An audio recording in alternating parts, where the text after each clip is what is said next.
Little Baguio ng Mindanao ang taguri ng ilan sa Malaybalay, Bukidnon na paliligiran ng mga bundok kaya malamig ang klima. May mabibisitang cold spring dito kung gusto mag-unwind with nature. At kung lalabas ng lungsod, may mapupuntahang pasyalang hatid ay extreme adventure. Cool man ang Balay-Balay, ang problema dahil sa El Nino, ilang buwan nang walang ulan sa lungsod ayon sa Pag-asa. Kaya lumalala ang damang init. Kahapon nga, April 17, ang heat index sa Malaybalay, 35.5 degrees Celsius. Dala ni siya sa atong El Nino, daan na anuhan pa gid sa ato ang dry season.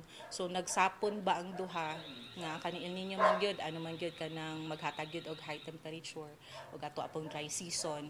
So nagtagbo, nagsapon tanan mao nang karon nakasinati gyud tag taas nga temperatura.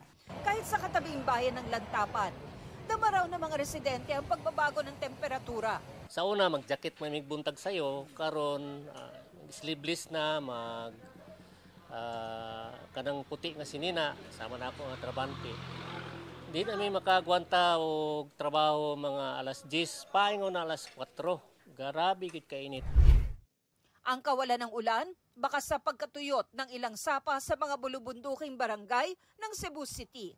Tiis-tiis tuloy sa pag-iigib sa kabilang barangay ang 10 taong gulang na si Joshua. Init lang, may pandong ba? Ang mga sapang may tubig pa, merong nakikilaba o nakikiigib. Dito rin kumukuha ang Metro Cebu Water District at LGU ng tubig gamit ang mobile siphoning machine. Ipoproseso at sasalain ng tubig para ligtas na mainom.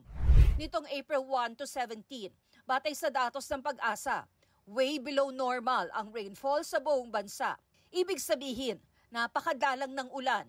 At dahil may El Nino pa, asahang mas kakagat pa ang damang init.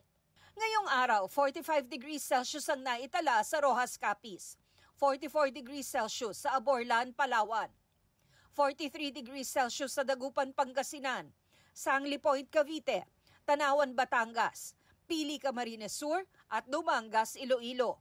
At nakikita ng Pag-asa na bukas, posibleng makaranas ulit ng heat index na nasa danger level ang ilang probinsya.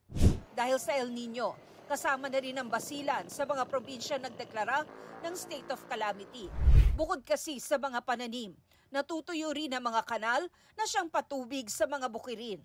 Bukod sa Basilan, 2 lalawigan at 14 na mga lungsod at bayan sa buong bansa ang nasa state of calamity.